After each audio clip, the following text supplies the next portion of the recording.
Good afternoon. I call to order the regular city council meeting for Monday, March 16th. I would ask that everybody silence your devices if you have, and welcome. First item on the agenda is roll call. Blessum. Here. Fuller. Here. Hayes. Here. Janser.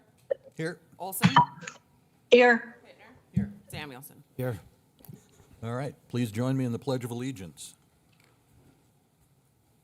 I pledge allegiance to the flag of the United States of America and to the republic for which it stands, one nation, under God, indivisible, with liberty and justice for all. All right. Next up is the mayor's report, and first item there this evening is we have a report on the Union Silos project, which is a wonderful addition to our community, and so I'd like to welcome Tim Bauman to talk to us about that. All right. Thank you, Mr. Mayor and members of the council. My name is Tim Bauman. I am one of the organizers or community builders for the Union Silos Public Art Project. I asked today for an opportunity to just share primarily with you as decision makers, as well as with the community that's able to watch and access this, to just be able to give some updates so you all are in the know and we're all able to move forward together as a community. So I'm joined, was joined in this project with Chelsea Gleich and Cole Kruger, who are fellow community builders, and then we worked on this project from its inception to completion with Stephanie Shanerock at Visit Minot, Derek Hackett, who's the property owner, and Tanya Vitko and Miles Barkham through the Minot Area Council of the Arts. For our community, as of the fall of 2025, work on the silos is complete, and we are incredibly grateful to the entirety of the Minot community for their help, patience, and financial support as we work to raise over $350,000 in donations and in-kind gifts to cover project-related expenses. In particular, we want to thank our leading contributions from Poem, Town and Country Credit Union, Magic City Lions, Ackerman Eswold Engineering, Excel Energy, Walmart, Main and Homes Electric, Give 360, Aggie Foundation, Visit Minot, and countless others. In its entirety, with the exception of a $4,000 grant, it's important for the community to know and remember that this is a privately funded project and endeavor. The city of Minot has not had a stake in any of this, and we are incredibly proud of our community for stepping forward to do this.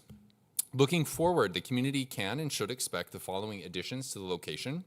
We are working with Visit Minot to create interpretive signage that will help explain both the history of the site and the importance of the artwork, the monumental nature of this, the artists who did it. All of that will be included so that both our residents as well as tourists coming to the community for seeing this work will understand the impact and the importance. And then also our community should expect an art display at Minot State University and a photo book of the artist's time in Minot. And that'll be both a compilation of Guido van Helten's work as well as Koopsam Daniel, who is a photography student at Minot State University, who was able to take action shots of Guido painting. So those will be available within our community as well. We also want to invite everyone and hope that you'll mark your calendars for Celebration 2.0, which is going to be a free community party held at Citizens Alley on Friday, August 28th. So again, thank you to everyone in the Minot community who's been a part of this journey. It's been an incredible privilege to work with this team of organizers and our community as a whole to bring this larger-than-life work to our community. And with that, if there are any questions or anything else we can answer at this time. All right, thank you, Mr. Bauman. Any questions from the council? All right, seeing none, thank you very much. Thank you. It's quite a landmark, absolutely. All right, moving on. Next, we have a proclamation, and I'd like to proclaim April as Aviation Month. Whereas North Dakota recognizes the critical importance of general aviation, educational institutions, aviation organizations, public airports, and airport operations to the state's growth and prosperity, including playing a vital role in our state's agricultural industry. And whereas in 2025, a record-breaking 2.6 million passengers, including 367,775 total passengers, traversed Minot International Airport, utilizing commercial air transportation in North Dakota, generating an estimated $600 million in overall economic impact. And whereas North Dakota is home to 89 public use airports that provide connectivity and services to approximately 4,000 manned pilots, 2,000 remote pilots, and more than 2,100 based aircraft. And our state is recognized as a leader in world-class aviation education opportunities, product development, and technological advancement. Now therefore do I, Mark Janser, Mayor of Minot, hereby proclaim April as Aviation Month and encourage Minot residents to recognize aviation's enormous impact on our community through the contributions of the general aviation industry and commercial flights. So congratulations to all the pilots and folks involved in aviation. And certainly we're very proud of our own award-winning airport here at Minot International. And with that, that concludes my report. Next up is the city manager's report. City Manager Joyce. Thank you, Mr. Mayor, members of council. Just a few things I want to highlight in my written report that's in your packet.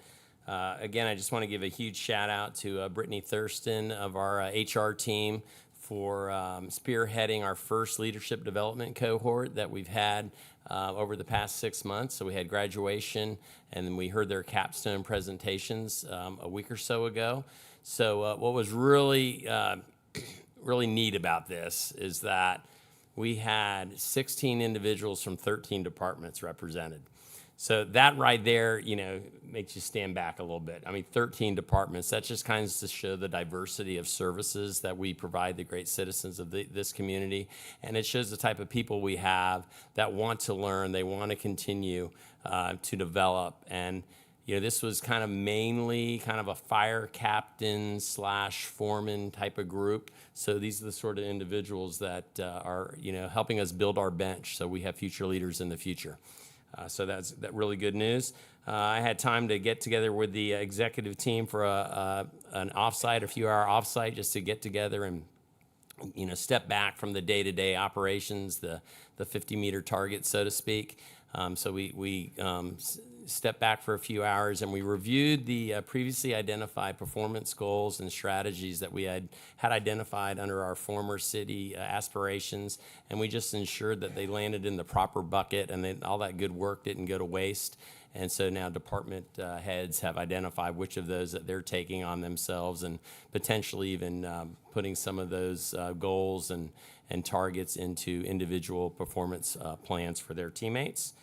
And then lastly, we held another quarterly employee town hall over in the auditorium. So thanks to the parks team for letting us use the community room over at the auditorium. So over 100 folks attended in person, which is a great turnout when you consider that the operations of the city continue. We can't just meet and then stop everything else. But the focus of that meeting, led by our HR director, Kelly Beck, was to get after what we call the bottom 5. They weren't terrible, but we did have a few, a few issues that were identified in our employee engagement survey back in the fall. So we put groups of teams together to help us resolve those and get after some of those issues and put pen to paper, and then we'll continue working on those. So I think we have also, is there anybody here to talk about the Magic Fund compliance report at all? Is there anyone here to talk about that? Okay, if not, pending any questions, that's all I have for the city manager's report. Mr. Mayor. Okay, thank you very much. That Magic Fund report, or screening committee report, is attached to the agenda and available to anybody who needs it. So I think it is what it is. Any questions or comments on any of that from the council? Alderman Blessam. Mr. Mayor, thank you. So, Tom, you also included as part of your report the updated ALPR guidelines, and I do see that we've now got the 10-day updated in there, which was probably the key piece that I wanted to make sure was there. There are a few other things that, as an example, there is a section where it talks about a case number being entered for each search. I think we determined during our oversight meeting that that's not actually the way that that's going to occur, because most of the time we won't have a case when that occurs, when the search itself occurs. The case will only get attached when the data is saved off. And so I guess, part of this is the oversight committee that will be reviewing this as well, but this was meant to be at least part of our update. This was heading us towards what is a final policy within the police department's world. The other one that comes to mind is in the community oversight section at the very end. It currently says an appointed board will review it annually. We're doing it much more than that right now. So I think, I guess I'm just maybe getting at the idea that this needs to be a work in progress here for a little while as the oversight board is ramping up. Mayor Janser, Alderman Blessum, yes, I agree. We need to make those updates as well. Okay. Does anybody from PD, Chief Fry or Deputy Chief Plessis, are there any additional comments at this time?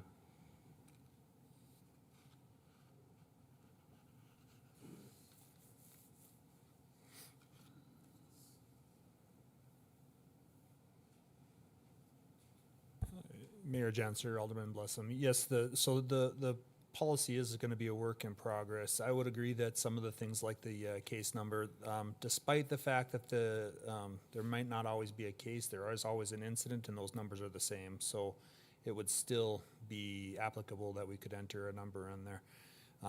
In terms of the annual, it's tough for us to know what the committee will finally settle on as a good starting point or a good reasonable amount of time to come back and review. So I think we'll have to see what comes out of that, and we'll make adjustments as that comes. Okay. Thank you very much for those clarifications.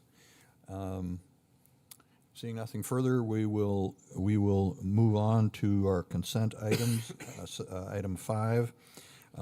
There are 20-some of them. I have been asked to pull item 5.15, item 5.21, and item 5.24 for individual discussion. I would ask if is anybody on the dais or in the audience that would like any other of those items pulled for individual discussion. If not, they'll be passed on a single motion. So, all right, seeing none, a motion would be in order for the consent items. Mr. Mayor, Alderman I'll make a Fuller. motion to approve the remaining consent items as presented. Okay, thank you for Alderman Fuller for the motion. Thank you to Alderman Blessum for the second. Is there any discussion? Seeing none, we're ready to vote.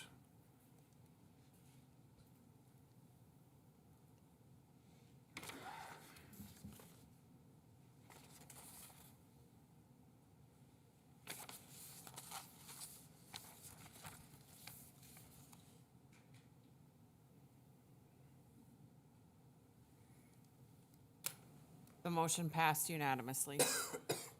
All right, thank you. That takes us to item 5.15. This is a airport mechanical systems preventive maintenance support agreement. And is there a motion from the council?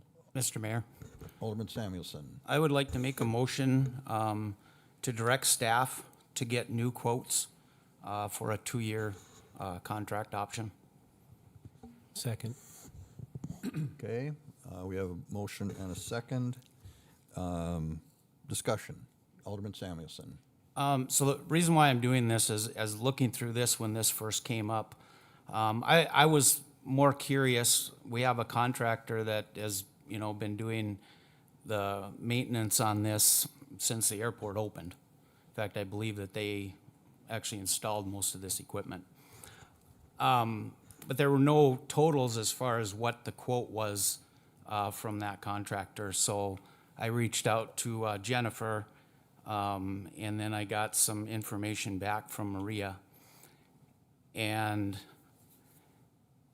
they, you know, the H.A. Thompson and Sons was lower than Mowbray's.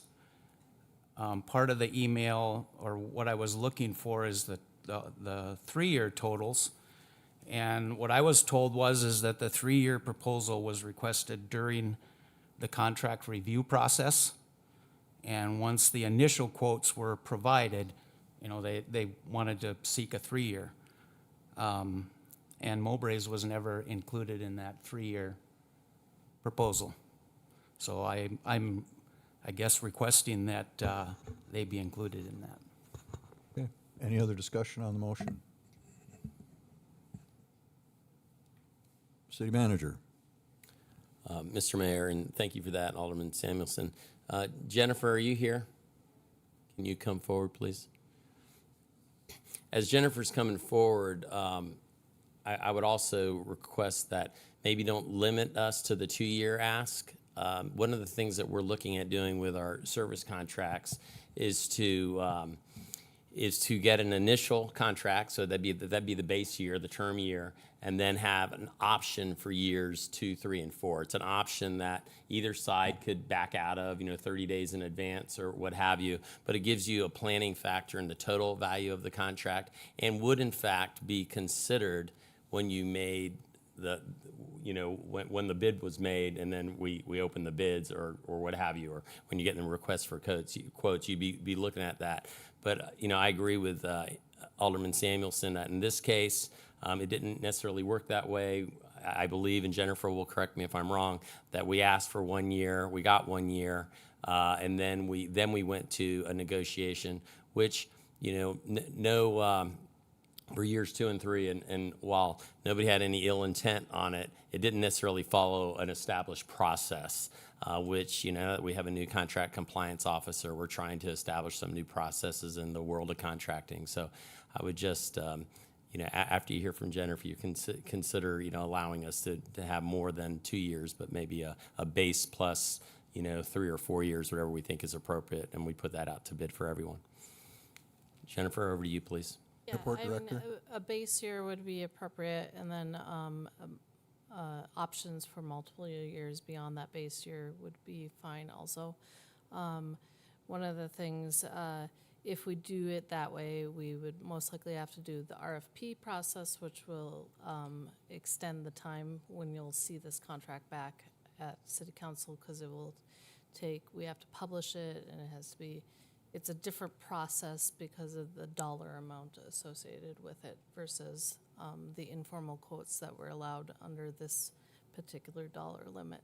And so it will be a little bit longer process. You probably won't see anything for a month or two, and between now and then, we're supposed to have our first quarterly inspection of our HVAC systems between now and then. So. Okay. Any further questions for the Airport Director? City Attorney.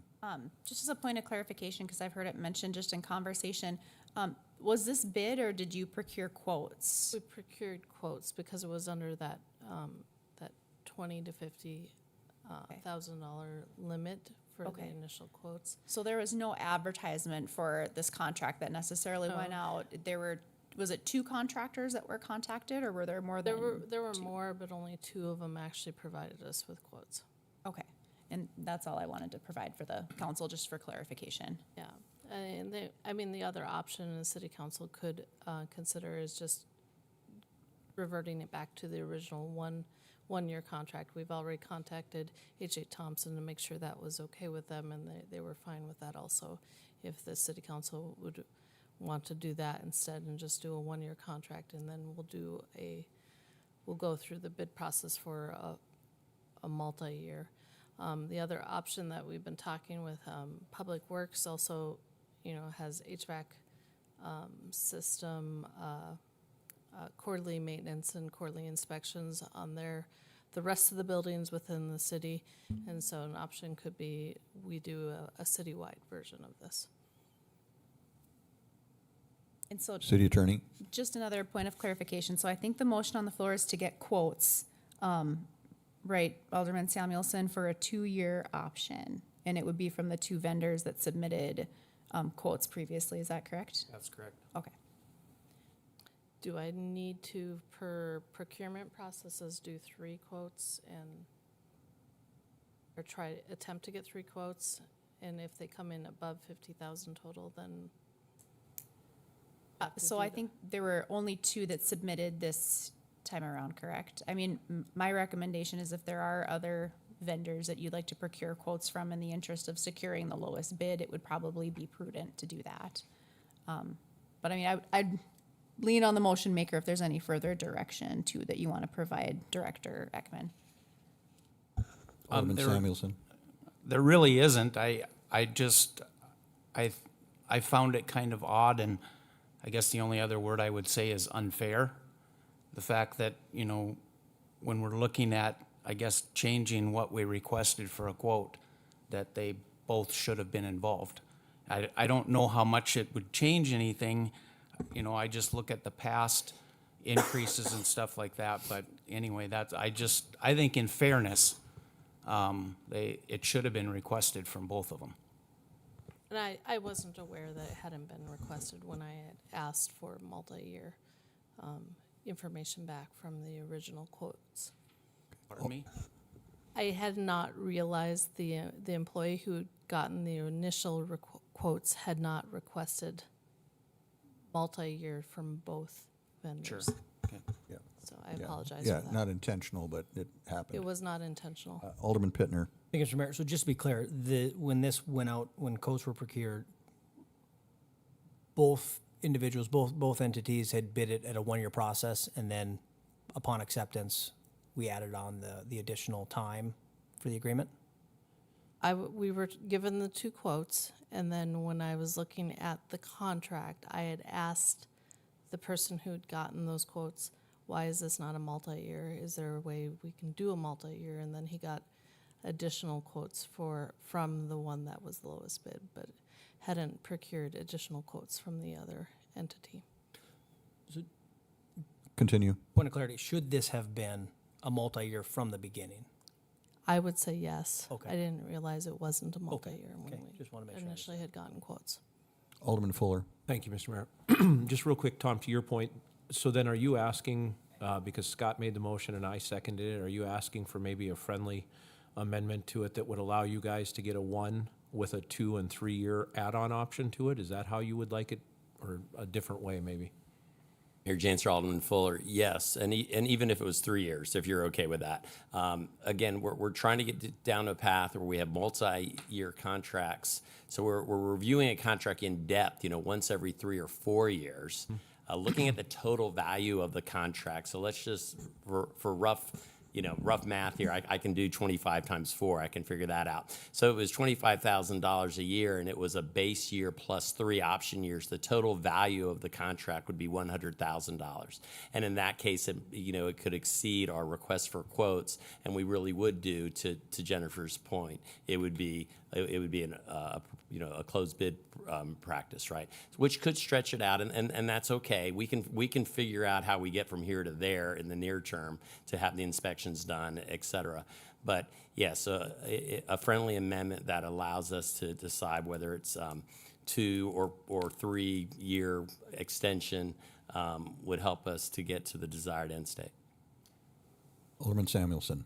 So if I could clarify, in that I guess I'm looking at it that there's 3 years on here, and that's what was requested. So that's what I'm looking for, and I guess in your terms, that would be the base year plus 2. That's correct. So that is the motion I intended. Okay, and the second is fine with that, it appears so. Okay. Lisa's got her hand up. Okay, Alderman Olson.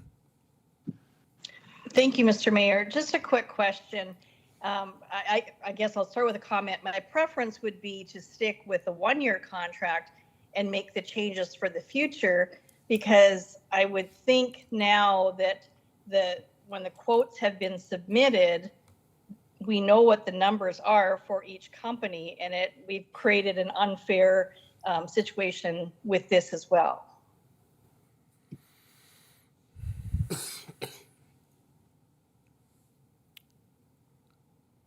Something to contemplate, I guess. Is somebody going to change their number based on what Yeah, Alderman Pittner. And that would be, I actually kind of align with that. I think changing in good faith, both contractors bid this as a one-year contract. It wasn't Mowbray and Sons, it wasn't H.A. Thompson and Sons that asked for additional years to be negotiated. That was us moving the goalpost after the fact. Personally, I think maybe awarding that 1 year and then rebidding the process is probably the way to go, because we do it right going forward.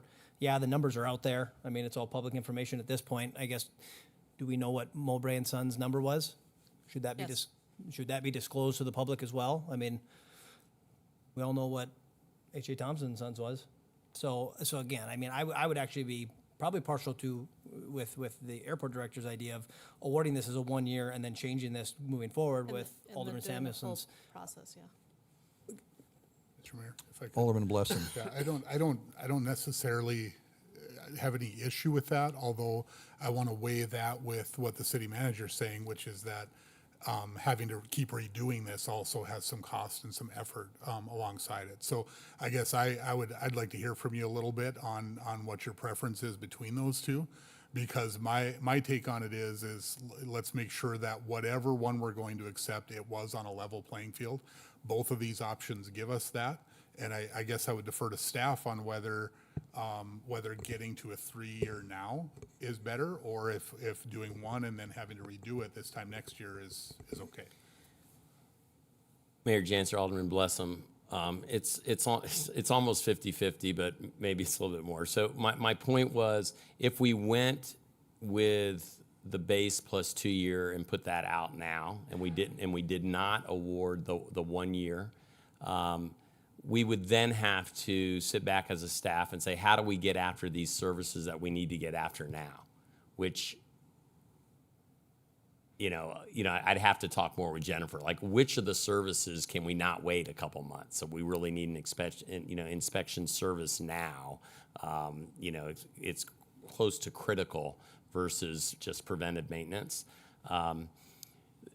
That discussion would not be needed if we just went ahead and awarded this 1 year to H.A. Thompson now, got that. And as we move forward, we go ahead and press on, as Alderman Samuelson said, with a base plus 2 or 3 year approach to have a contract that we're going to put into a quarterly services contract review. So we're looking at all of these contracts holistically.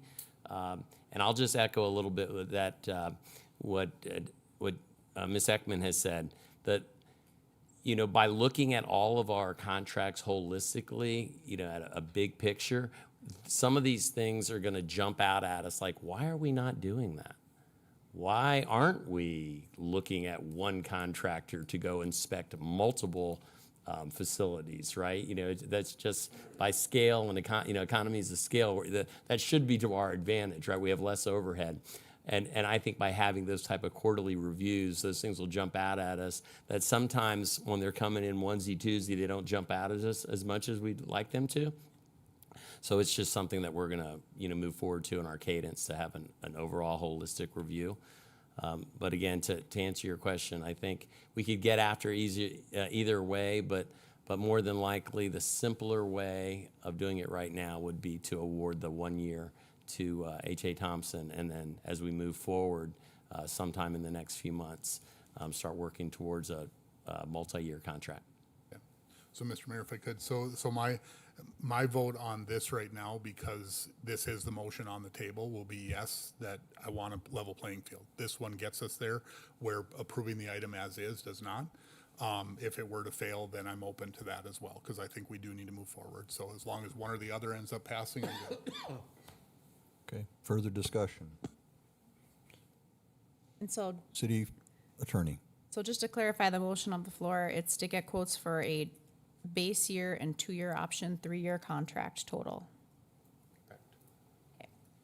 Okay.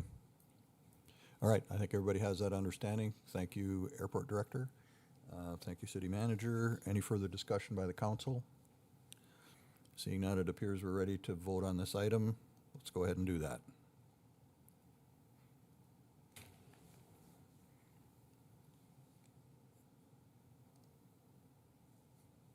The motion passed 5-2 with dissent from Alderwoman Olson and Alderman Pittner. All right, moving on, that takes us to item 5.21, which is a Public Works Water and Sewer Building Replacement. The recommendation is to reject bids and authorize staff to rebid the project. Is there a motion? Mr. Mayor. Alderman Blessam. So my motion actually is to shelve this project and to reevaluate through the CIP process. Second. Mr. Mayor. Alderman Blessam. So just to kind of walk through this a little bit, I had a lot of discomfort during the last budget process with this project in particular. We had put $2.5 million into our budget to take care of this building, and after going through a tour of it and being shown that it needs some updates for sure, and it needs some work done. What we got in the bid process is getting into crazy waters pretty fast. The most responsive bid actually, or I should say the lowest bid wasn't responsive because it didn't include one of the items. And then the next bid that we jump up to is a full $1 million higher for the same building. And we head into a world that gets pretty tough from a budget perspective, and that's after sitting through a meeting where we just talked about what the future looks like. It's tough for me to do this after I know we've sunk money into engineering and work on this. This is not a simple thing to take care of. Now I contrast that with just a concept that I want all of you to kind of understand for a second. So I have a gentleman that works in my office, and he's on the school board in Granville. Yeah, government entity, working much like we do. They have less zeros in their overall budget, but they have the same types of decisions that they're making every day. At their elementary school in Granville, they were running into issues with the exterior of their building and the facade and the things that go along with that. Their answer wasn't to try to figure out how in the world do we knock it down and start over with a new $3, $4, $5 million building. They literally put a new facade on it. They spent $30,000, new windows, new facade, new sheetrock, new interiors in that portion of the building. They spent $30,000 doing it. When you don't have the money to drop $3 million on a building, you don't drop $3 million on a building. And lots of small government entities do this every single day. We are much bigger. We work with a lot more zeros, and I understand that fully. But I think some of the same concepts are at play here. And sometimes we decide that building brand new is a better alternative because in 30 years, that's the better alternative. But sometimes, as I think we're in right now, we have to look at the budget realities and figure out what we do. And so, again, my motion is that we do not move forward with this right now with the economics the way that they look. Further discussion?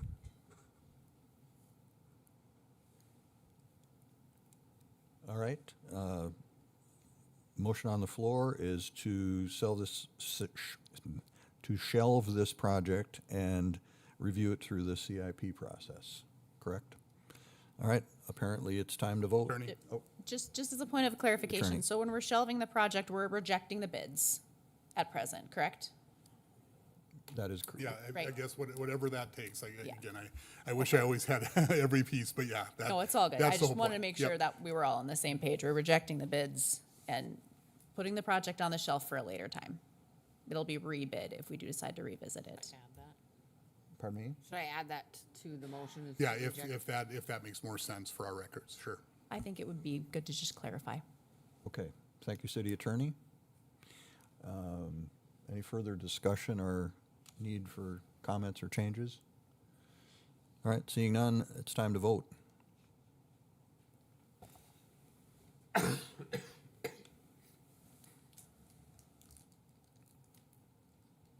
The motion passed 6-1 with dissent from Alderwoman Olson. All right, moving on. That takes us to 5.24, which is a purchase of a Ford Explorer Police Interceptor utility vehicle. What are the wishes of the council? I'll make a motion to approve. Move to approve by Alderman Fuller. Is there a second? Second by Alderman Samuelson. Any discussion? Yes, sir. Mr. Mayor. Alderman Fuller. Thank you. And Chief, are you still here? I'm not even going to beat you up, Chief. I just got a quick question.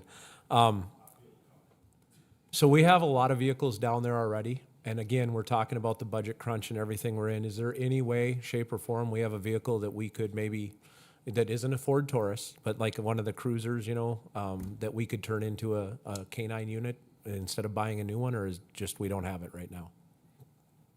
Alderman Fuller, Mr. Mayor, no, we don't. Every single vehicle, and we've talked about this, every single vehicle that we have has been allocated or, and actually our vehicles that are used for the admin cars or whatever, they're so old that they'll be put out to pasture here pretty quick.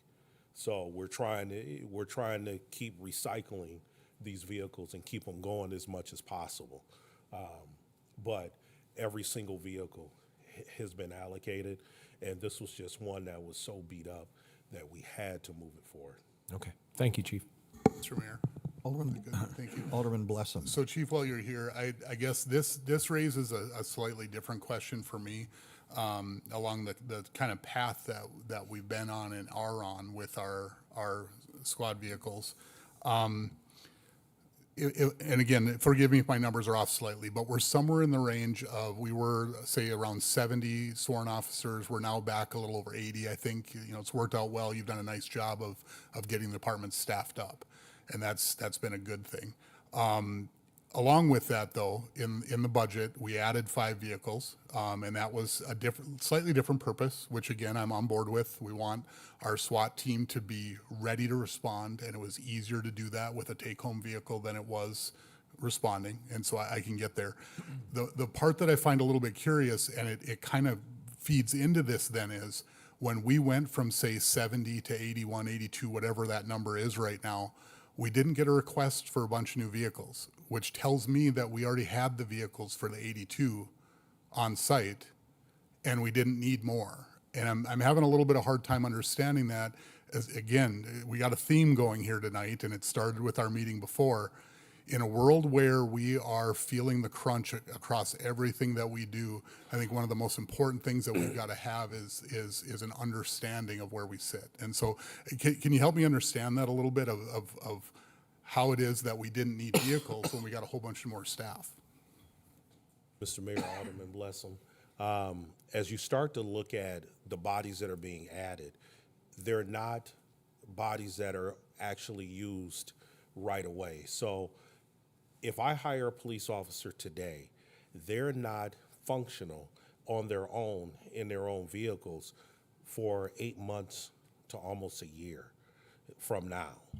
And so as you start to look at it, we may end up needing more later, but for the current moment, you're asking about why we didn't ask for more vehicles and stuff right now. It's because as we're hiring, they're doubling up in cars. So you're going to see a lot because it's a ton in training or they're in in-house. The majority of all that have been hired are either in in-house training or they're in FTO status. Only a few have cycled out of FTO. And those were the ones that we hired back in, I want to say September, October, that are starting to cycle out. So it takes time.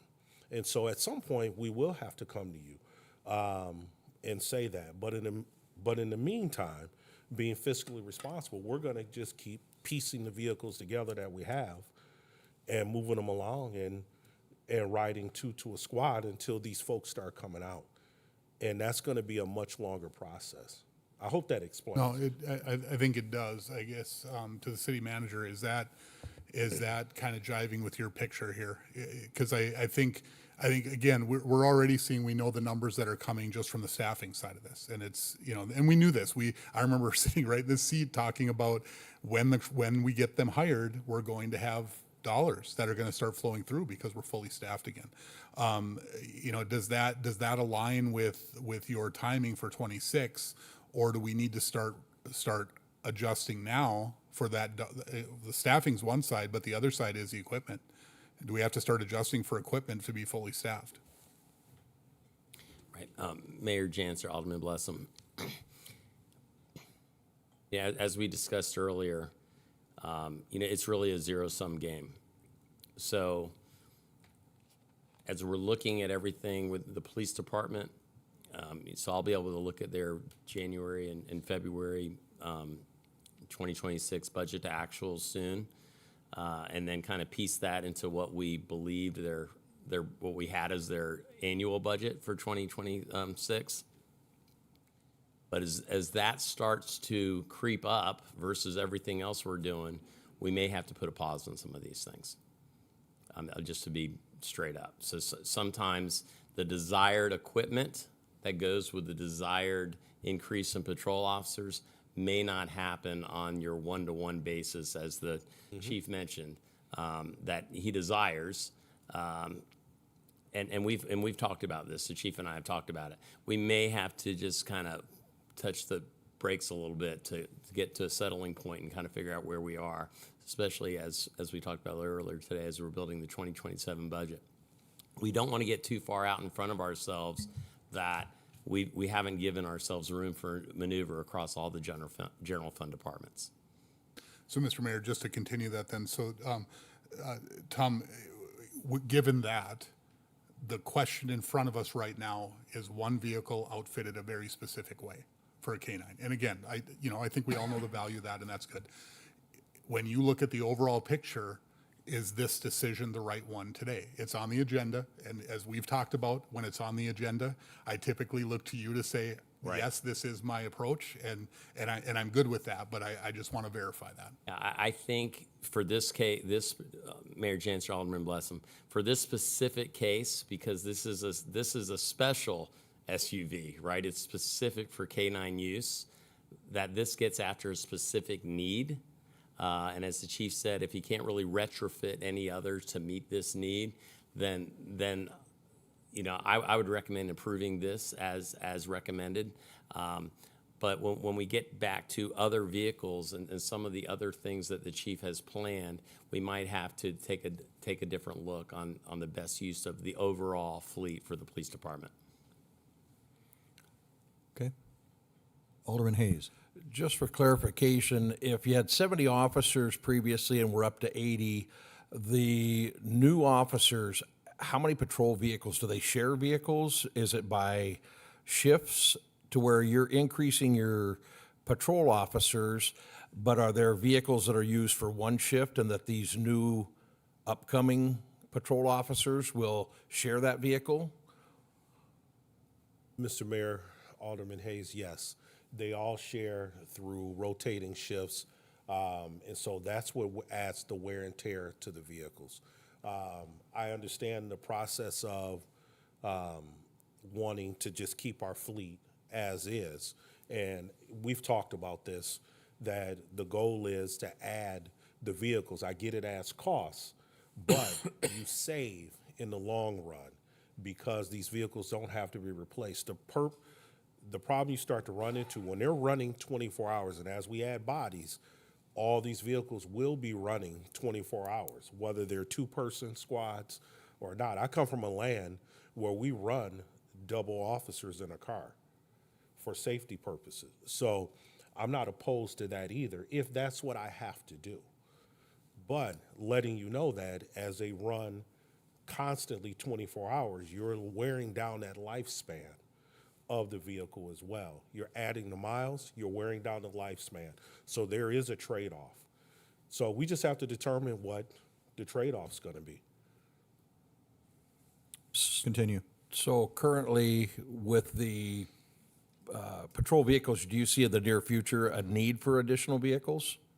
At with the some staff point, you've but we're hired? gonna talk, Mr. Mayor, Alderman Hayes, we're gonna talk about it. I'm gonna meet with the city manager and lay out a plan and see where that goes.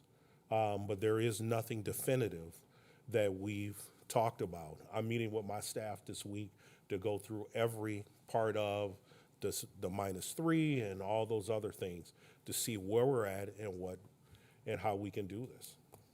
Thank you. Okay. Further discussion? Okay, we have a motion and a second. Let's go ahead and vote.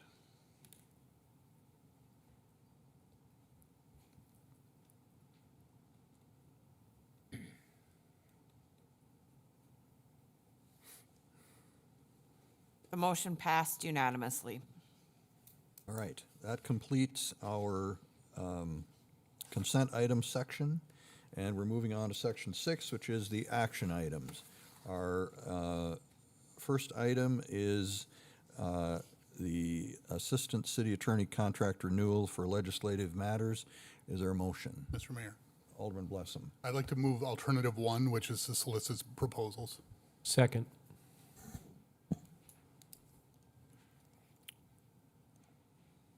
Okay, we have a motion and a second. Discussion. Mr. Mayor, if I could. Alderman Blessam. Thank you.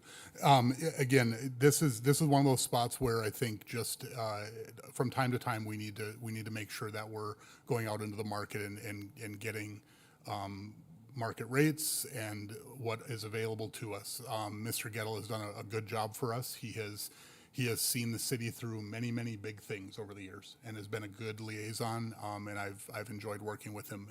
At the same time, I think it's a part of our duties as a council to make sure that we're doing this portion. And so I'd like to see us put the proposals out. It'll give us plenty of time to make that happen prior to the legislative session. Further discussion. City Finance Director. Mr. Mayor, members of the council, just a little bit of a nuance here. Typically, when we are going out for competitive procurement for services like this, it's a request for qualifications based versus a proposal. So that's a little bit of a nuance there where we're making the decision based on the candidates or firm's qualifications, not necessarily on a price component. So a little bit of a nuance, so I just wanted to make sure that that's clear. And if we do a proposal, that's a little bit of a deviation from practice. So, Mr. Mayor, if I could. Alderman Blessam. So, Dave, I literally moved alternative one. So that says the council can direct staff to solicit proposals to offer these services to the city. So did we not get in our alternatives what we needed? Mr. Mayor and Alderman Blessam, we can do proposals as well, but then it's very specific on the services that would be included in there instead of based on a qualification-based selection. Okay. So, Mr. Mayor, I mean, I'm open to adjusting my motion. I moved one of our alternatives. So, Can I ask, before we? Alderman Fuller. Real quick, Dave, is it possible that we do an RFQ with a requirement that they put a price in there for us as well? Mr. Mayor, Alderman Fuller, and that is typically part of the RFQ process is they include the standard rates or an expectation of what it would be, similar to how we procure architects and engineers and those types of things. So, Mr. Mayor, and with the motion maker's approval, I'll make a friendly amendment to change it to the RFQ, as Dave is saying, with the add of the how much it's going to cost in there. So we're basically getting both things, what the qualifications and what it would cost us as a city if we want to do that. Are you? Alderman Blessam, as the motion maker, you're agreeable to that? that's fine. Okay. Okay, so that's the motion. Further discussion. Okay, let's vote.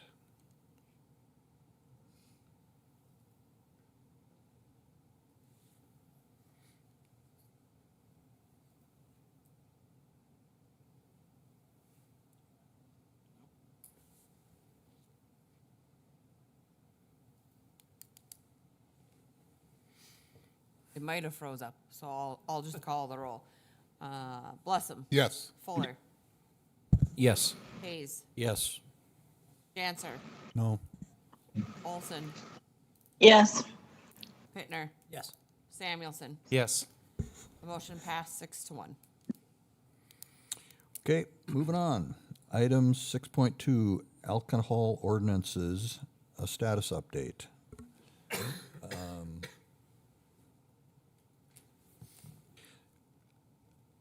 We have some information before us, and I guess I'll ask the city attorney to talk about that.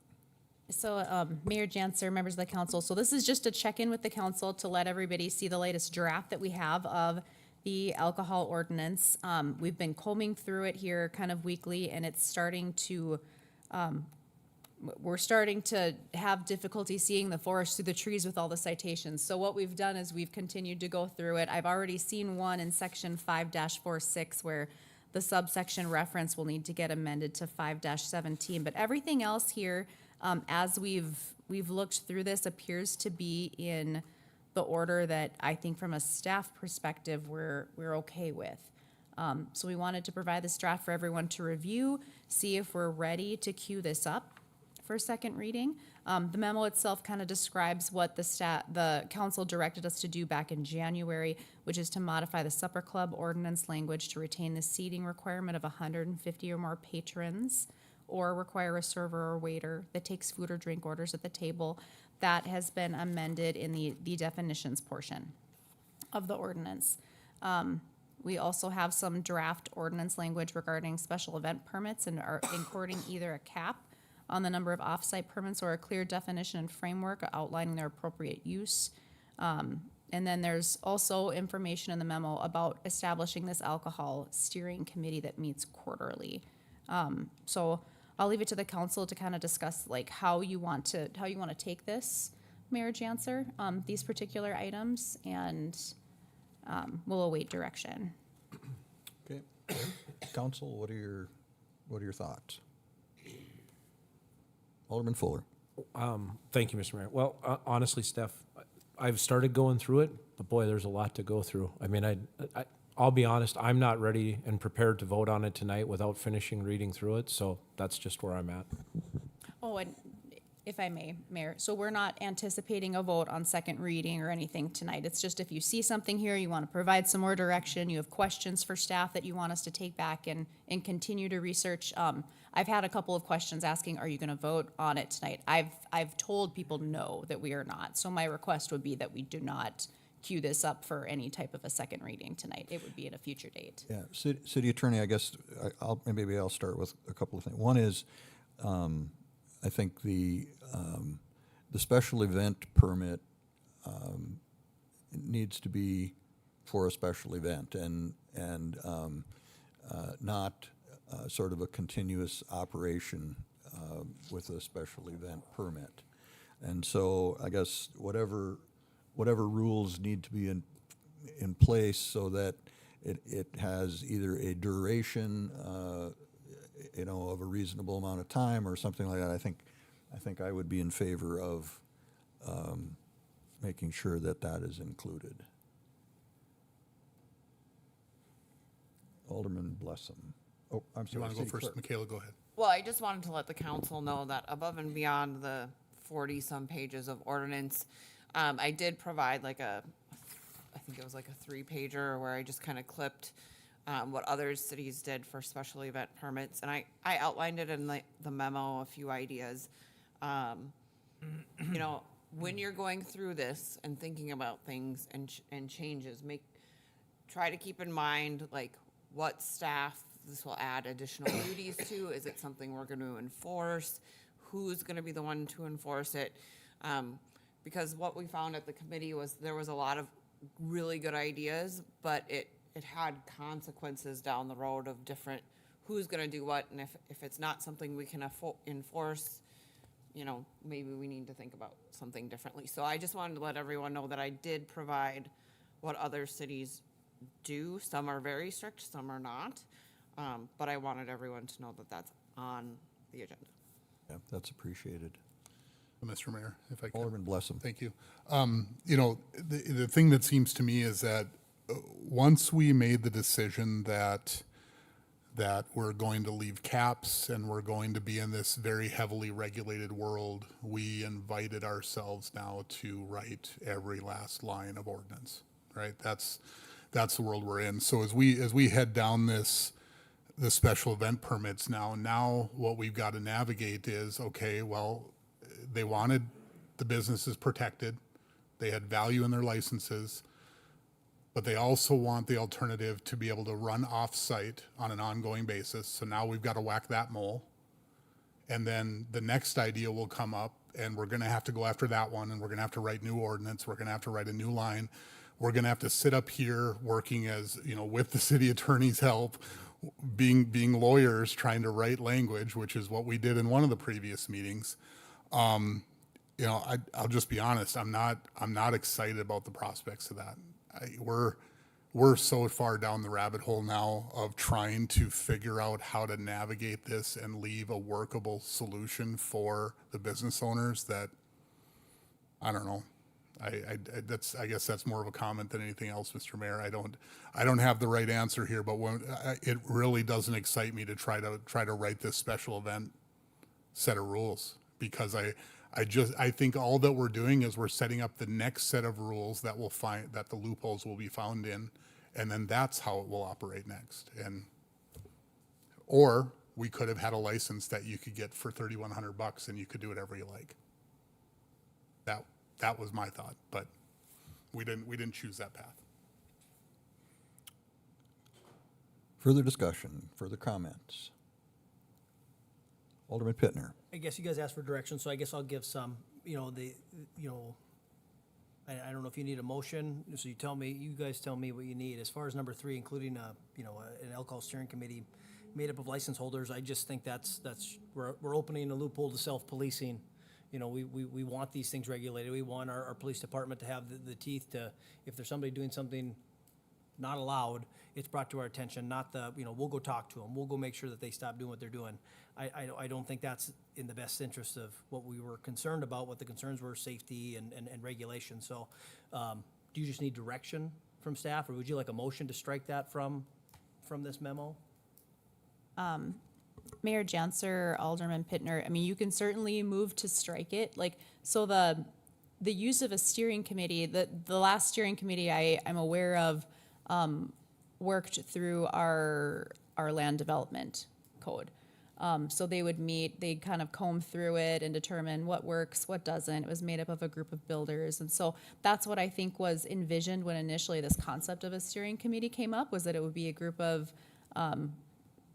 city officials, it would be a group of license holders that would get together, maybe quarterly, maybe monthly, depending upon need, or even just as needed as different versions of the ordinance came up that had confusion or things that they thought could be improved. And they would talk through it and make a recommendation to the council on what changes they thought could be made. That being said, that's not being said that couldn't happen through an informal process too, where they just meet with the police department or the city clerk or the city manager and talk through their concerns and then bring those matters to, or even their council member, and they can bring it to the council through that means as well. And it would save that meeting and then the open discussion, the noticing. It would kind of be probably a little bit quicker process. Just depends on what the council prefers. I guess I would note, based on city attorney make a good point, I would note that we have been trying to work on a number of committees or folks that we have on the books that never meet or haven't met in months, sometimes years. And so while the intentions are good sometimes to set up a group who have an interest in a certain kind of activity, it doesn't always function, and unless there are ongoing issues, it tends to kind of atrophy. So, Alderman Fuller. Thank you. Just real quick, I just want to point out, I was at the meeting. This was requested by the local bar owners downtown. Like, they said, hey, is this something we could do so we don't have to go to Michaela? Because we just got done talking about a few minutes ago who's going to monitor some of these things and who's going to do all these things. They said, is this something we can do so, we don't have to bother the police with some little thing that isn't really against the law, but isn't fair to the rest of us, that we can self-police. So I guess in my mind, who are we to tell them as the community that no, they can't have their committee that they requested just to look at this stuff? And as Steph said, maybe disperse information to the group as we change things or do things. This works, this doesn't work, whatever it is. So, Alderman Pittner. And again, I think that's a great idea. And if they want to set up a committee, I think just layering in government and creating that barrier to just, if they have a question, they can call the chief of police, they can call an officer, they can call Michaela and get their answers answered directly, versus saying, well, take this to the committee and see what the committee says, and then the committee will talk to I think it's a layer of government that is unneeded, and again, can just be handled with simply coming to a council meeting and talking to council members and saying, I have this concern. How do we go? Where would we go from here? I think that's, the closer we can be to these concerns is the better.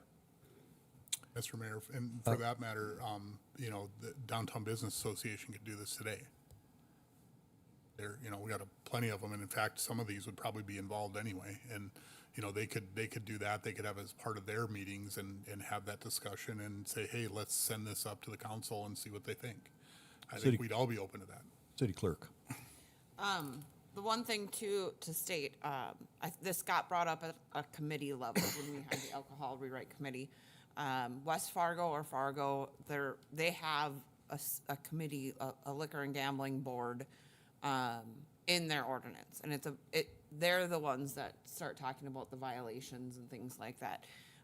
When this kind of got brought up to staff here, there was, you know, through a meeting. This is also another option, maybe a less formal one, not in ordinance, but maybe, you know, could get together on a quarterly basis.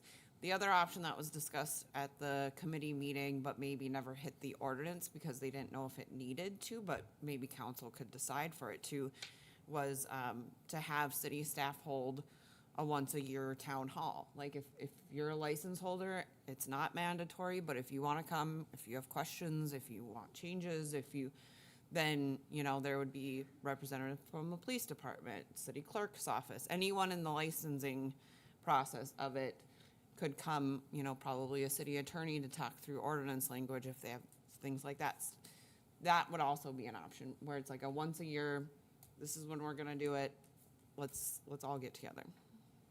Alderman Pittner. To Michaela's point, we did have discussion, I'll just echo that. We had discussion of maybe doing even 2 sessions that were mandatory as part of your license renewal annually. Come in, go through the ordinance, be educated on any changes, updates, if there's a time to have concerns, that's when it would be, which I think that works better than having a standing committee that handles these things kind of ad hoc, personally, so. Okay. So would you like a motion? I'll look to staff. Or do you want, is that direction enough? Alderman Pittner and Mayor Janser. So what I would take this direction as is I'm not going to bring any proposals forward for a committee. So if somebody's looking for one, you're gonna have to let me know, or let the mayor know that we want to have a committee, or the city manager know we want to have a committee. When it comes to whether, I think the question initially rose was, should we put this committee in the ordinance? And when it was described to me, I thought it kind of sounded more like a steering committee, which isn't traditionally in the ordinance. Usually a committee that would be in the ordinance would be like the one that Michaela was mentioning, where it's a hearing body and they would hear a violation or an appeal, whereas our council hears those right now, and I didn't sense any appetite to change that or shift that responsibility to a committee. So if there's no direction given this, I'll just let it lie until someone brings it up and asks for staff to make some arrangements to create that type of a steering committee. Okay. Fair enough. Anything further on this item? Go ahead, Alderman Pittner. In regards to item number 1, and I know it was proposed to have a 150 seat requirement, I would actually move to strike that from the ordinance. And I guess I'll leave that and let for a second. I'll second it to the discussion. Hold on, sorry, point of order. We already did this. I made the motion to add that back 2 meetings ago or 3 meetings ago, and here we are voting on it again to strike it out. Is this what we're gonna continue to do on this council, is every time somebody doesn't get their way, they wanna go ahead and bring it back to strike it down again? Because we voted on it to put it in there, that was my request, and it got approved, and so here we are again, we're gonna try and take it out after we sat for an hour that night discussing it and talking about it? Because we came to the point where we said, hey, we'll do 150, or they have to have wait staff going out to the tables. One of those 2 options. I'm seriously, I don't understand why this keeps going on. So it's a point of order to the chair. So, I'll leave it there, Mr. Mayor, because this is on you right now. Yeah, so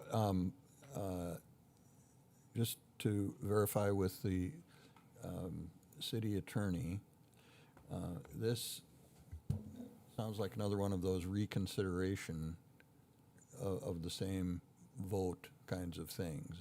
Is that your take as well? I do think it would probably lie in the realm of a motion to reconsider.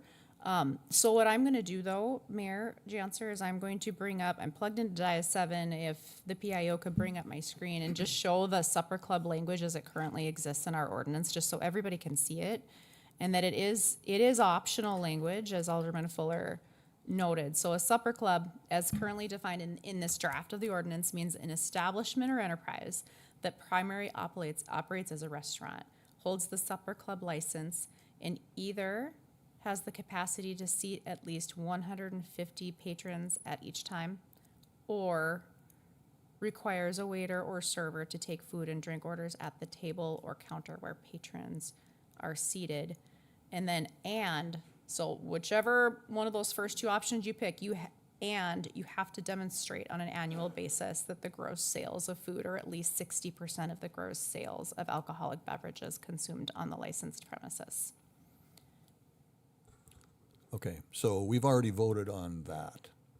We put that in, Yes. yes. So, I mean, my ruling on the motion is that it is by nature a reconsideration, and therefore would have to fall under that approach. It's not a valid motion to just decide to take it out because we've already decided this. Mr. Mayor, if I- Alderman Blessam. Yeah, so thank you for that.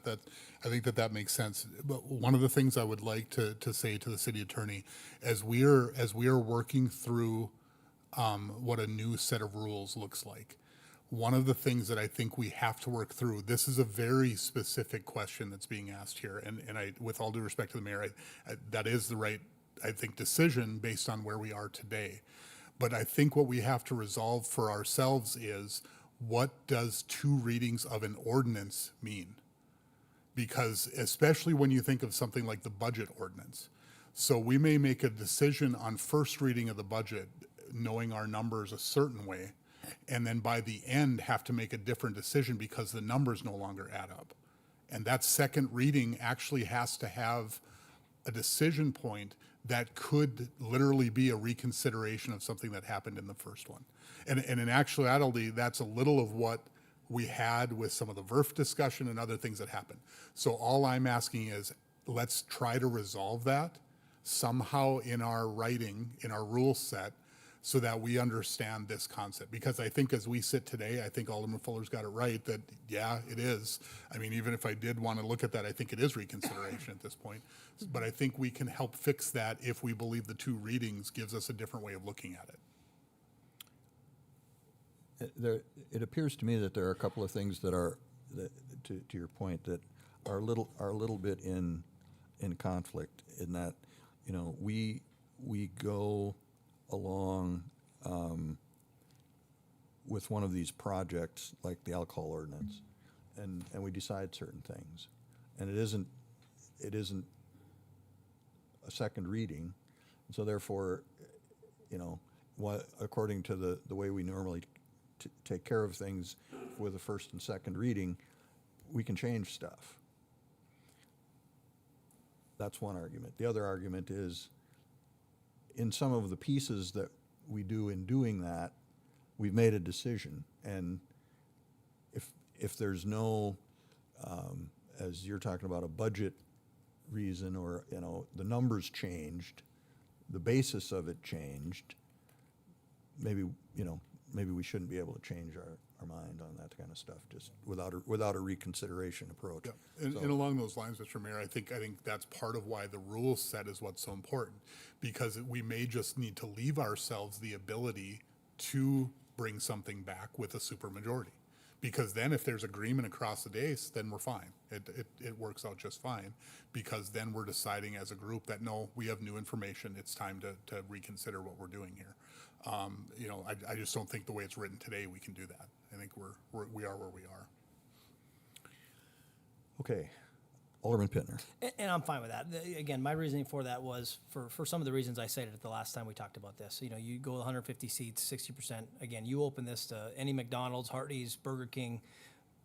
That type of business model is essentially can be a supper club. I don't think that's the intention. And again, that's the loophole that we've created by boxing ourselves into certain license types and requiring ourselves to have 15, 16, 30 different license types. So, and again, I think having the server and patron at 60% in sales is a threshold that is adequate and not overregulated in my opinion. So that was my intent, but again, I'm fine either way. Both are accomplished. Okay. City Attorney, anything else we can? If I can just add one thing. And Alderman Pittner. Just to echo Alderman Blessam, we are writing this ordinance. We're doing the committee work. The committee work is null and void to some extent at this point because now we're just kind of making this up at the dais as we go. You know, we are rewriting this ordinance. And there was plenty of times within those committee meetings where there was ideas that sounded really good one time. A month later or 2 weeks later when you came back, there was changes in discussion and again, between that was my understanding, between a first reading and a second reading, those things can change. I mean, we've done it before. Sure. So, Mr. Mayor, I think where this leaves us, in my estimation, is that point one is fine. We're not reconsidering that, so we expect to see that as part of the ordinance. Part three is not going to be part of it, and part two, I think we've left ourselves no choice than to write that portion of the ordinance and try to clean up the special events. And so I hopefully that gives you the direction that you need to bring us the final reading.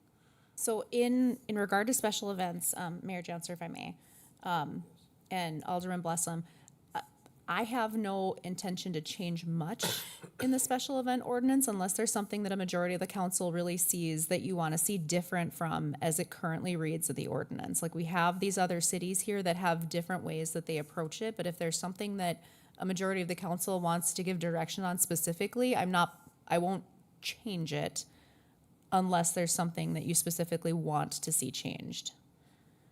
So just to confirm, I'm not aware, I mean, just in my experience, and maybe the police department wants to speak in on this, or even City Clerk Michaela, like in regards to special event permits in our current ordinance, what flaws that you see. I mean, we could definitely bring something back that if they see something glaring that you want to change, but I'm not seeing it in the current draft, what more we would need to change. City Clerk. The change that's in there now does contemplate making it more event-based. So if you're not doing a similarly situated event, you would need to take out multiple permits for different events. So if you're having like a 25-person birthday party on a Friday night, but then on a Sunday you're gonna have 100 people for brunch, we would consider that we would not consider that a similarly situated event. So you would have to take out 2 permits. That allows the police department to then know if there needs to be additional special requirements instead of, just trying to do like an overall 2-week permit. The one thing is if a license owner wanted to take out a special event permit and do another bar, there's really nothing restricting it because it's a similarly situated event, so they would get the 2-week permit. So if, the Christmas bar, or if you want to do a duration, we've had a lot of questions as to like how many permits we're going to give out, depending, most of the time it's on a temporary basis. We knew the Christmas bar was only going to be open for 6 to 8 weeks, depending on how business was, or that a golf course needed, a quick change of plans because of a lease that went, wrong. Some situations like that have happened where we knew it was temporary. We've had a few other questions about other permits, so that would be the direction that we still maybe haven't clarified, is somebody could still come and get a permit for 2 weeks if it's a similarly situated event, and having the same kind of business at a different location, as long as it's the same kind of business every day, would get a permit still. Alderman Pittner. And what would be the cap on those? Currently in the ordinance as written, there is no cap on them. And again, I think it was alluded to previously here, we have that happening, right? We have a bar owner who is running a second establishment downtown in a second location and does not have a liquor license. They have one, but they are operating a second location through a special event permit, correct? Mayor Alderman Pittner, to clarify, after speaking with the license holder, right now she has submitted a supper club, but has opted to ask if we not put that supper club through, knowing that we have now received the license back that was voted on. And we're just trying to get all the auction stuff situated to go out. So as of now, I would consider that temporary. If you would have asked me a month and a half ago, I wouldn't have known what the process was gonna be. So I guess, City Attorney, I guess, so, I would personally be in favor of some kind of, limitation. Special event says to me, something that is, for a specific purpose, an event, as part of the definition, whether it's a birthday party or a festival or whatever it is. If it's 3 or 4 days, okay. But I don't think special event to me means running a second establishment under a special event permit. Nor does it maybe include, and I guess special event or temporary to me is pretty broad. Is it 6 weeks for a Christmas bar, or is it 6 months because I want to see if my business plan works? And so I have some trouble with some of that, and I think somehow that should be addressed in what we're drafting. Alderman Fuller. Thank you, Mr. Mayor. Yeah, I agree with you. Not only that situation, I know there was another situation where one of the license holders was getting special event permits constantly, right? Monthly, every few weeks, whatever it was, and that's kind of where this is coming from, if I'm not mistaken. So I think we need to have a limit on how many special events maybe you could do a year, a quarter, whatever it is, however we want to break it out. That way, nobody is able to abuse that license, which is kind of the goal here, right? Alderman Pittner. Well, I actually, where this is coming from is from the individual running a second establishment. That's where this conversation comes from. The idea that, I brought it up, so I know that's where it comes from. But the idea of because we heard it through the committee work. This is part of their business model too. The rodeo needs a liquor license. A special event permit.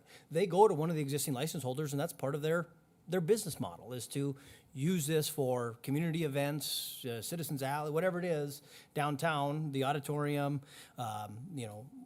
That's part of their business model is taking special event permits out for other organizations. Correct, Michaela? Correct. Okay. So with that being said, the precipice of this is the idea of that right now through the the committee work as well. It was very clear that we didn't want more bars eating into the pie, was the analogy that was used. If you add more bars to this, it doesn't increase the pie, it just eats into our pie. And again, right now, if I were a license holder, including the ones that are operating a second establishment, I would be upset because now you've introduced a second establishment that doesn't have a license, that is eating into our pie. What happens if that individual doesn't get the auction license holder? Right now, they're doing what the mayor says, let me just see if this business model works. And I've been doing it for the past 4 months through special event permits, a little break in there for remodeling. Again, that's not right. That's not what the special event permits are intended to be used for. So again, there has to be a way to cap this. I'll get to you, Alderman Blessum, in just a second. To clarify my previous statement, I'm not so concerned about limiting the number of special event permits that a single license holder can get, because there are probably license holders that don't do any special events and don't care about it and don't want to. And there may be some that, as Paul is pointing out, does quite a bit of that. And as long as it's a special event, that's okay. It's this other sort of unintentional stretching of that I think is really where the problem lies. So Alderman Fuller? Thank you. So, yes, there has been one bar owner that has been doing that for 4 months, but prior to that, there has been a license holder that's basically worked out of a closet and done special events for everybody all over town. And that's where this came from, Paul. So you don't have to believe me, I don't care. That has been talked about longer than the other thing has been going on. City Attorney?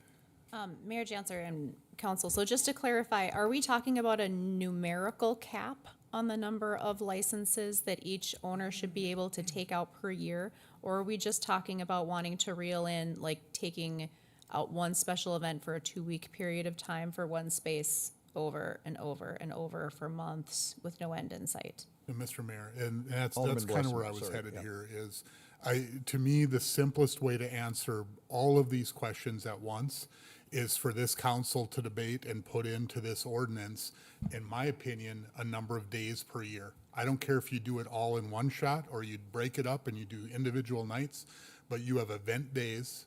And whether that, my thought would be 21, maybe 30 smarter. It's somewhere in that range that says, look, this is what you get under your license that you want protected from others entering the market. This is what you're able to do. This is what we're forced to do because we've got to work in those parameters. So my motion will be to do a 21-day, and we'll do it on a day's basis. You can do all 21 at once. You can do 14 and then 7, but 21 days, event days per year under a liquor license. Second. Okay, we have a motion and a second. Is there any further discussion? Alderman Pittner? Thank you, Mr. Mayor. And again, I think that's part of the solution. Here, in my opinion, is the problem with that is that, and this is one of the things that I discussed with city staff prior. Maybe there should be a cap of off-site special event permits. But you have some individuals that like to extend their premise. Yeah, there's a guy in a closet. There's we saw some of the Spot. Sometimes they go out into their parking lot. You have the Lamp. I think they do their Oktoberfest in their parking lot. If it's a continuation of their existing licensed premise and it's contiguous, there could be no limits on those. Yep. And I guess I'll offer that as a friendly amendment, that there is no limit if you are extending a continuous or a contiguous. If it's contiguous to your licensed premises. And I'm good with that, because again, my main intent here is a full second premise. I mean, that's really what I'm going for, so I'm absolutely fine with that if Alderman Second is Fuller good with that? Okay, so we have the friendly amendment to the 21-day thing. Any further discussion? Okay. You can go to Michaela. City Clerk first. I will state that when we had these discussions prior, and that's kind of the thought process about thinking through like the motions and how they're gonna go. The current process we use is CityWorks to do event permits. I don't think that will track how many days you're issuing the permit for, so this is gonna be a very manual process for staff. And that was one of the things that was thought about, whereas if you did like a permit for only a 24 or 48 hour, and that was kind of part of the recommendation in the memo, is those are more easily done through the process that we use now, which is CityWorks. But those are kind of just my thoughts on how that would look for city staff to enforce. Alderman Blessing. Mr. Mayor, thank you. And Michaela, I certainly understand that, and I care about it a lot. I mean, I really do. At the same time, I think there are times when we get into some of these and we have to go with what I think is the better, elegant solution to the way the problem presents itself. Because what I don't want to do is, I don't want to say, look, you can't do more than a 24-hour permit, and now you've got to do 170 of them for a single owner, right? So we're whacking the mole a different way there. To me, what best gets at the problem is you get so many event days per year, and you can use them how you like, and that to me makes the most sense. So I'm with you. I understand that it'll create a tracking maybe issue, At the same time, I think it is the best elegant solution in ordinance. City Clerk. Well, and two other things to consider. So when we say event days, if somebody only takes one out for 12 hours, is that included a half day? Is that That's a is that a date. full day? Yep. And is it for anyone that has a license, or are we gonna start regulating what licenses can take out event permits? Or can a supper club take out one without restrictions? I know that's been brought up by license holders, that supper club can take out license, and the only thing that we look at the end of the year is how much their food versus alcohol sales are, but the actual, you know, I believe it's the definition says that the bar will close within an hour of the restaurant closing, which maybe the event doesn't close within an hour of. So those were just a few other things to consider. Is every license holder going to be able to do these? Do they today? But currently, today they do. I guess I didn't see any change needed there. If there are others that do them, they just have the same limits. Alderman Olson. Thank you, Mr. Mayor. I'm going to ask a question. It's probably going to go to the city clerk, and I don't know the answer. But how would any of those limits impact special events, particularly weddings? You know, I know that some of the bar owners will be able to provide alcohol at weddings, and would this somehow kind of impede their ability to do this? Mayor, Alderwoman Olson, weddings, I wouldn't see a ton of issues, I don't think. The Regency is maybe one place that would do weddings that wouldn't have like a licensed premise on board, but most hotels use their hotel license. So if you're doing a traditional wedding at a hotel with the reception there, they already carry the license. It's any of the off-site ones. I see a couple random ones through the year at the auditorium, or the Regency, I think, has now had their contract has become voided, so they're going to be contracting and special event permitting their space with other license holders. So this could potentially be a major issue for them. They would have to go through multiple different license holders and create those relationships with people, because they might have more than 21 events in a year. And if a license holder can only take out 21 event days, they would have to build up multiple relationships with different license holders and how they're going to work out their process to run their business. So. Further discussion?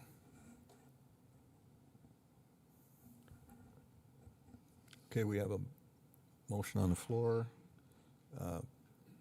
You want to restate the motion, City Clerk, please? The motion I have is to add language for 21 event days in a calendar year with no limit if contiguous to the licensed premise. Okay. I guess it's time for us to vote.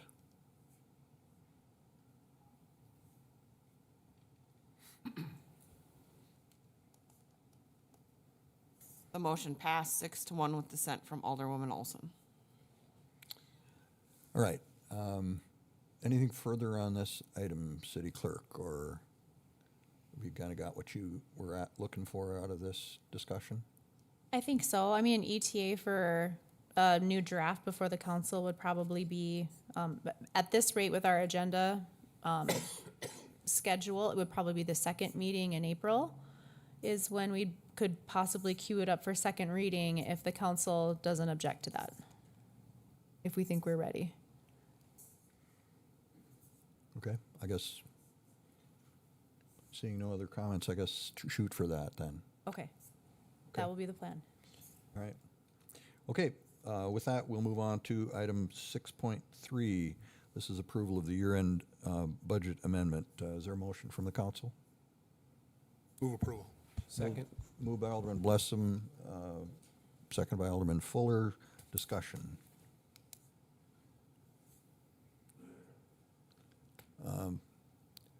Just for the public, so this is something that is done at the end of the year to basically reconcile accounts within city finance system, so it's kind of a routine thing.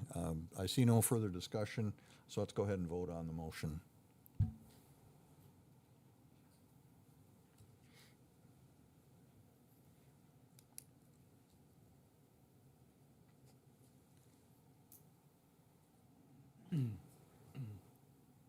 Alderman Samuelson, did you record a vote? Yeah. Try again. The motion passed unanimously. All right, we move on to item 6.4, which is a modification to the city budget ordinance. Is there a motion from the council?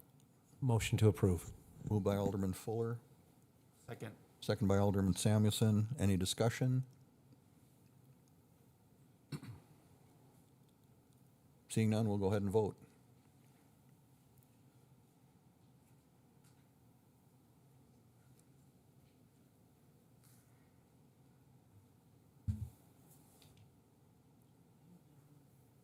Oh, Alderman Hayes, did you save yours? Oh, that's the last one. I know. I did get yours, but I don't see his. They're popping on weird screens right now. Oh, are they? Yep. The motion passed unanimously. All right, thank you. We'll move on to item 6.5. This is a amendment to the previously approved contract with the Animal Empowerment League. What are your wishes? Move approval. Second. Moved by Alderman Fuller, second by Alderman Hayes. Any discussion? Seeing none, we're ready to vote. Please cast your votes.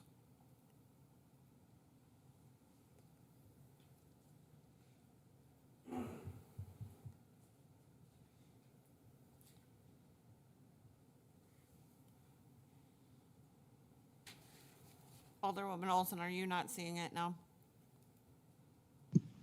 I did vote. Should I try e-vote? I can call. Okay. Fuller, Yes. Hayes, Yes. Janser, Yes. Olson, Yes. Pittner, Yes. Samuelson, Yes. Blessam. Yes. Motion passed unanimously.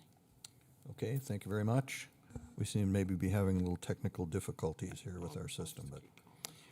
Okay, we'll move on to 6.6. This is a revised lease agreement with Ward County that clarifies some specifics to the contract that we approved previously. What are your wishes? Move approval. Moved by Alderman Samuelson, Second. second by Alderman Fuller. Any discussion?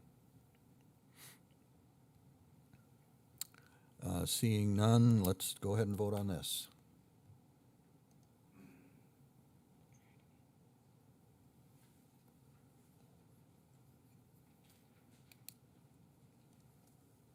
The motion passed unanimously. We move on to item number 6.7. This is a veterinary service agreement for temporary pound services. What are your wishes? Move approval. Moved by Alderman Fuller, Second. second by Alderman Blessam. Any discussion?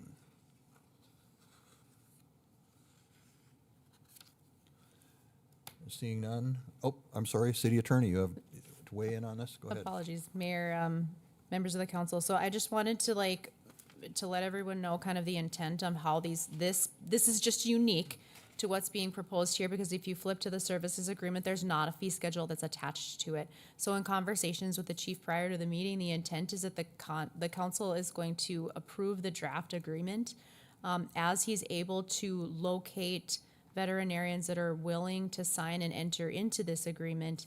They will provide a fee schedule that will then be reviewed by the mayor, signed by the mayor, and then reported to the council in the city manager's report. So this is kind of a preliminary agreement on a form as he locates veterinarians that are willing to enter into and provide these services for the city. They will provide their attached fee schedule that will be included on this form agreement. It'll be filled out, presented to the mayor for review and execution, and you'll see it again in the city manager's report reported to the council.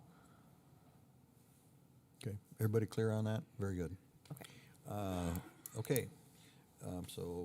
Any further discussion by the council? Seeing none, let's cast our votes.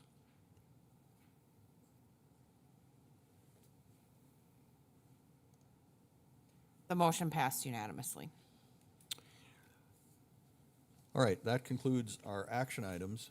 The next item on the agenda is personal appearances, and I'll just briefly go over the rules of engagement for personal appearances. Speaker cards are required. You must fill out a speaker card and give it to the city clerk. Must include your first and last name, your address, and the address will be held as confidential information, and the topic that you wish to speak on. Individuals must submit the speaker card prior to speaking, any missing information from the speaker card disqualifies the individual from speaking. Each individual will be allotted 5 minutes to make comments. The individual will be notified when their 5 minutes have expired. The 5-minute time limit may be extended by a majority vote of the city council. All comments must address the topic identified on the speaker's card, must be pertinent to the city of Minot and fall under the authority of the city council, and must be directed to the council as a whole. Comments may not be defamatory, abusive, harassing, or unlawful, may not include information that is exempt or confidential under North Dakota open records law, and may not interfere with the orderly conduct of the meeting. Individuals will not have access to the city's audio or visual technology other than by prearrangement, and individuals may not yield their allotted time to another individual. I have one speaker card this evening, and it is from Josiah Royce, and he is going to talk about fiscal waste.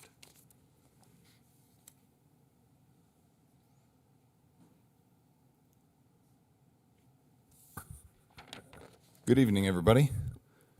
So I'll try to keep this brief. Fiscal waste. The last time I spoke to you all here is about license plate readers. I know there's a lot of controversy on the license plate readers, back and forth, amongst the council members, amongst the city. So the point I wanted to make is also involving those license plate readers. I've noticed a change since the increase in the size of the police force, since the implementation of the license plate readers. A lot more activity. I know some of us spoke about concerns about specific targeting. I can tell you the difference since that time as far as I've noticed it for myself. Things that have never happened to me before that are happening now. New things. So this is why it falls under the category of fiscal waste. For those that were saying we need more police officers, we need more police cars, we need more of all this stuff, that costs a lot of money, by the way. Since then, the most petty things I've never been pulled over for in my life have been happening. Now, maybe that's targeting, or maybe that's just an excessive amount of police trying to justify their own existence for having that many more cops out there on the force, that many more cars out on the road. I'll give a couple examples. One, I was recently pulled over in a vehicle I'd never been pulled over in before. I've had it for, like 4 years now? It's a classic. A 1974 Chevy pickup. I was pulled over. Well, first off, I'd like to reiterate about the targeting and harassment point. To be driving and then have a cop get behind you and it's like, he's speeding up, he's speeding. I'll just get out of the way. I bump over in the lane. Nope, he follows me into that lane. Well, okay, I'll just get off the road. Pull into a gas station. Pull up to the gas pump, get some gas. Well, he drove off then. All right. Then I continued on my way. Got a little further down the road. 3 cop cars surrounded my vehicle, pulled me over. Cops surround my truck like I'm a criminal. They come up on both sides, shining flashlights in the windows. What was this about? I asked, why are you pulling me over? Because my old 1974 pickup doesn't have a license plate tag light, the little lamp that illuminates your license plate. Now, we have those license plate readers, right? I said, so are you saying that you're unable to read my plate without a lamp on it? He said, yes, unable to read it. I looked into that about this Axon LPR. Supposedly they're supposed to read a vehicle in the dark because you don't have to be in the vehicle driving. They could be searching for a vehicle in a parking lot full of vehicles that are not running with no lights illuminating them. They still read them. So perhaps he's being dishonest or perhaps the thing's malfunctioning. Either way, the license plate not being read is inconsequential to any kind of a violation, a driving violation taking place. So to just pull me over because you're having trouble reading my plate, that is not a reason to pull me over. But we had 3 cop cars and 3 cops all surround it. I also asked why so much extra personnel. He said it's standard at night to have backup. That's fine. Why in 3 cars? Couldn't you put 2 cops in 1 car? I know they have a front seat and 2 doors and everything. Fiscal waste. There's 3 cops that pulled me over and took time out of their day, and I did tell them, you guys must be bored out of your mind to be spending this kind of time, resources, and everything on the city's budget to surround me and come after me for this. Furthermore, I exclaimed, and I even went to the Chevy dealer the next day and proved that truck, that old 1974 pickup, has never had a license plate tag lamp. They didn't make them back then. He said, I'm required by law to install one. No, there is no law requiring me, unless you guys can show me, there is no law requiring me to install an aftermarket modification on an old antique pickup. You know, this truck's old enough, it has the, you have the Pioneer plate and everything that you don't have to renew for registration. But in order to drive, I have to install some kind of, modern day aftermarket. No, that's ridiculous. Another thing is parking a vehicle on at my parents' street. They live really close to a mechanic shop, and my truck was having some issues, one of my vehicles. My parents lived there for over 30 years. Over 30 years, and now I get a tow warning. Over 30 years, they've never had a tow warning. There is no posted signs anywhere on that street that says you can't park there, and it said it was a 24-hour warning. You can't park there for more than 24 hours. This is what we needed more cops for? This is what we needed more cop cars for? This is a strong degree of fiscal waste. Also, one of my guys driving my truck, one of my work trucks, and got pulled over because the blinker, the turn signal, was blinking too quickly. Now, that's not a turn signal out. You can see that it's blinking. He knew he was going to turn, but it's blinking instead of going click, click, click, click. It's going click, click, click, click, click, click. Does anybody else think this is silly? This is what we're pulling people over for. Again, fiscal waste, and it was at night, so what do you think? 2 cop cars have to stop for that. I digress. I'm out of time. Thank you very much. Have a good night. Okay, sir, you.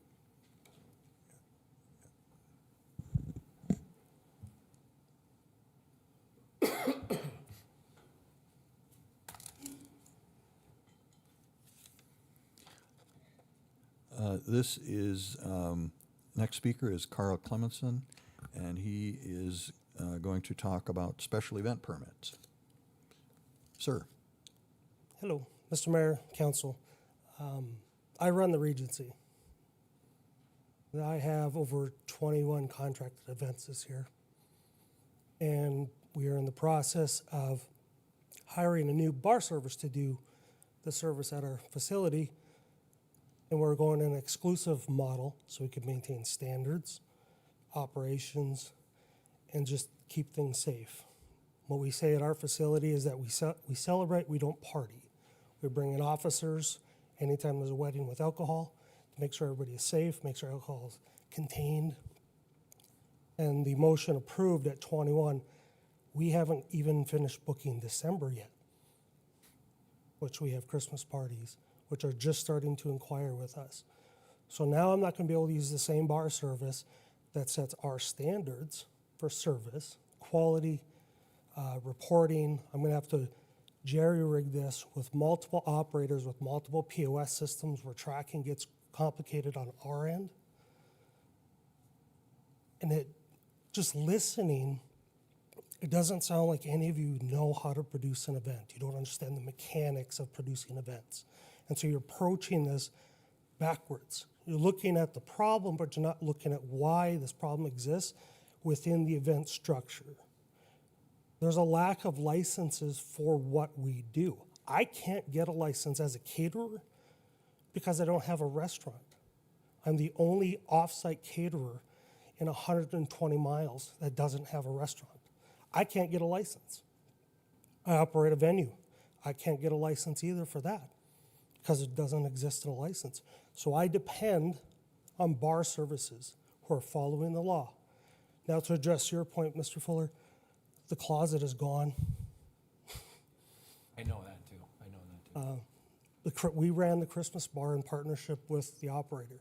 We had Christmas parties between the Christmas bar.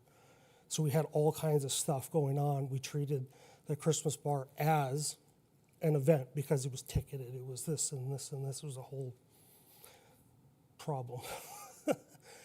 But I would encourage you as council, before making motions to cap things without understanding the dynamics in our community, that you would ask those of us who do this for a living. I don't have a license, so I'm not at the table of licensors, but I am directly impacted by this. For religious and personal reasons, we will never own a license, but we've been forced to explore the option because we don't know what's going to happen. We don't want to own a license. I want to contract somebody to come in, take care of it. We work with the city, and everything's good. But if you're going in blind and making rules up because it sounds good without asking those who it impacts, that's a problem. And I look at you because it was your motion. I stood in the back, waved at Michaela, waved at the mayor, waiting for public comment on this. Wasn't called. So I texted my wife and said, well, I'll wait till the end because it's going to be personal appearance time to address this. Because now you've created a problem in my life because we're going to exceed 21. And somebody on the council leaked that this was coming up, which is why I'm here. Because the bar services were panicked. Like, well, we're going to wait. We're going to do whatever. I still don't have my exclusive contract back. Why? I expect because they seen this train coming and said, we're going to wait and see. I have an event in 7 days. So I just ask you to pause and ask, have we talked to everybody involved? I don't have a license. I don't intend to have a license. But I am involved because I don't drink, but my couples might. I've done 3,500 events in the state of North Dakota, stretching from Grand Forks to Montana to south of Bismarck to the Peace Gardens. I figured out every loophole of every liquor law in the state because sometimes there's not a provider. How do you get around it? When there's not a license holder will say, I'll go to that farm and do the bar.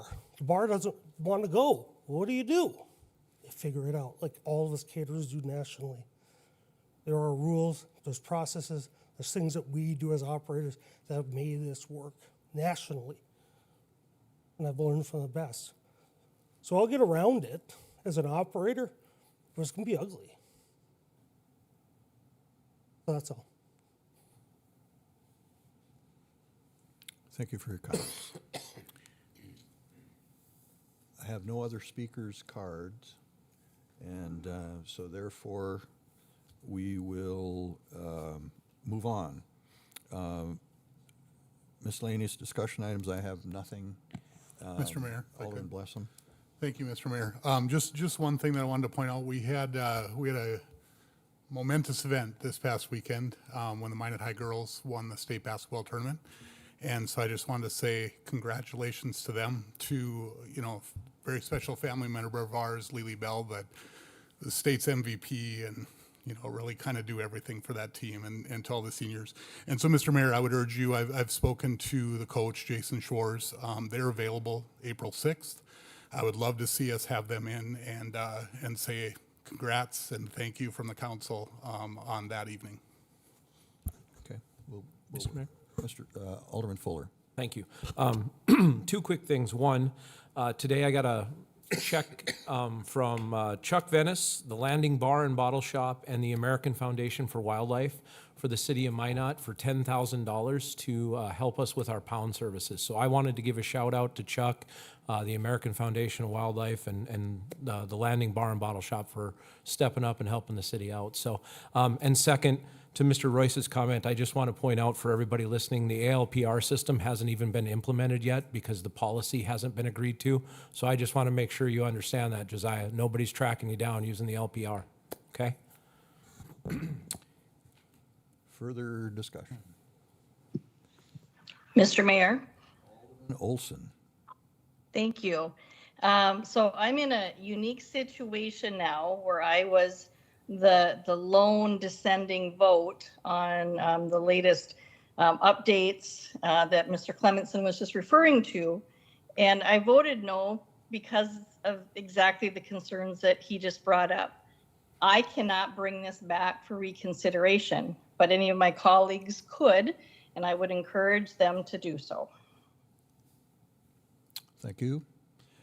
Any other miscellaneous items? Okay, seeing none, we will go on to item 9, which is liaison reports. We'll start over with Alderman Blessam. Thank you, Mr. Mayor. The Commission on Aging will meet this week. One thing I wanted to urge my colleagues, if any of you would like, I believe, forgive me, I don't remember the date now off the top of my head, but if you've never done a ride along with the Commission on Aging when we do Meals on Wheels, I would encourage you to do that in May if you're able, because it's a wonderful thing, and to be able to see the impact that that has in the community. So that's coming up. We should have, I think we've gotten invites to that, if I remember right, and if you can attend, that'd be great. That's correct, yeah. I did send out 2 dates. So far I have 4 that have said yes to the 21st, and I haven't received a few, so I think I'm gonna respond with the 21st, being that that's had the most representation. But yes, that will be a posted meeting. Great, thank you. Thank you, City Clerk. Alderman Pittner. I have nothing. Okay. We had the MPO meeting and the normal committee meetings, but that's pretty much it for me. Alderman Samuelson. Had Ward County Planning Commission on February 19th, and we have a meeting coming up this Thursday. Alderman Fuller. Same, I had Ward County Planning Commission on that same night. I had library board meeting last month. We also had the special county city library committee, and then I have that on Wednesday. Library board meeting on Wednesday, which I'm not going to be able to go to, and then the Ward County Planning Commission again on, Thursday night. Okay, thank you very much. Alderman Hayes. The February 19th, they had the first quarter liaison meeting, very informational with Ward County, what they have coming down the pike for road improvements and projects, short-term and long-term. And then Minot, it's their quarter for the chairperson, and Lisa Olson was nominated for that. Very good. Alderman Pittner, did you have something else? Lisa. Oh, Lisa? Yes, thank you. February 22nd, I was at the Service Basin Planning Council full board meeting. There were approximately 40 of us there, lots of discussion from communities and the 7 counties that Service Basin works in. And then on the 23rd was at the Central Dakota MPO Executive Board meeting. Okay. That completes liaison reports. We're on to item number 10. So moved. Second. Moved and seconded that we adjourn. All those in favor say aye. Aye. Any opposed say nay. Motion carried. We're adjourned.